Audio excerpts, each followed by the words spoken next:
What's going on YouTube? TopOfTheTech today. Today I'm going to be outlining my predictions for the upcoming Galaxy S3. Now we did hear a rumor that it would be coming out on May the 3rd. So obviously we're not looking for a product launch on May the 3rd. However, I think that Samsung will be having an event in London, as they said, releasing a new Galaxy product on the 3rd of May. So I can't really think of anything else other than the Galaxy S3 to be launched. However, it may not be called the Galaxy S3, and they may follow what Apple did, which is called the new iPad instead of the iPad 3 or the iPad 3rd generation. However, let's look at specifications and specs which I predict and have seen on the internet for the Galaxy S3. So first of all, in terms of network, this is one of the biggest things that affects most modern day cell phones and smartphones is the network connectivity. So up to now, most smartphones support up to 3G HSPA networks, as well as HSPA plus networks, especially in America. However, a lot of major carriers around the world are also introducing 4G LTE technologies, which is absolutely insane speeds and are probably faster than the majority of the world's Wi-Fi networks in most countries around the world. So we're looking for sort of a 2G, 3G, and 4G network with an LTE 700 network. Announcement, as I said, hopefully May the 3rd, which is, as expected, was released 2012 in the second quarter. In terms of the display, this is actually a major factor of the phone. We're looking at the Super AMOLED plus capacitive touchscreen, and we're looking for a resolution of 720 by 2080, so that's 720p, equivalent to a 720p HD TV, with about 319 pixels per inch. One thing that I was actually thinking about is that if the Samsung Galaxy 3 would have a 4.6 inch screen, do you really think that they should do that? Because comparing it to the Galaxy Note, which is of a 5 inch screen, I don't think there'll be much competition. So I think that they should keep to the size of the current Galaxy S2, or maybe even just a bit smaller, as I do find these cell phones slightly on the larger side. In terms of storage, we're really going to get the internal 16 gigabytes of storage and a micro SD up to 32 gigabytes.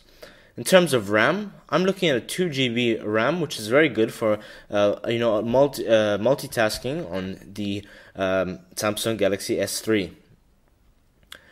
Now, camera. Obviously, now with modern day smartphones, people are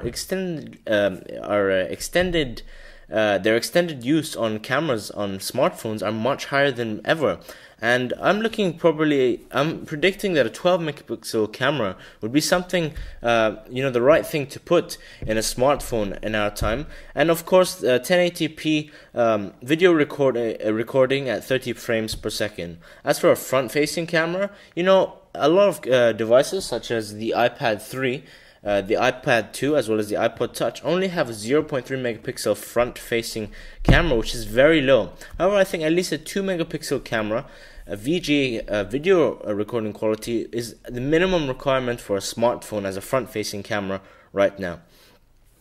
And everything that runs around the hardware is obviously controlled by the software. As for the software, I've put my money on the Android 4 operating system, so that's Ice Cream Sandwich, and I think that we're going to really have a good experience of Ice Cream Sandwich on the new Samsung Galaxy S3, as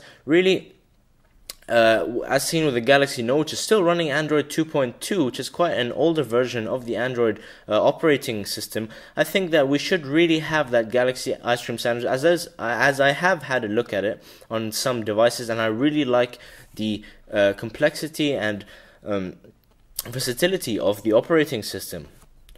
Finally, as I said, we're looking for a May 3rd release, but obviously we'll have to wait a week or so unless Samsung decide to launch it straight away for the public to buy. Just really the major differences between the Samsung Galaxy S2 and S3, I think, would be the display size, and the features, obviously, the higher pixel density, the processor specs. So sorry, I haven't actually mentioned that, but I think that there would be a quad-core 1.8 gigahertz processor.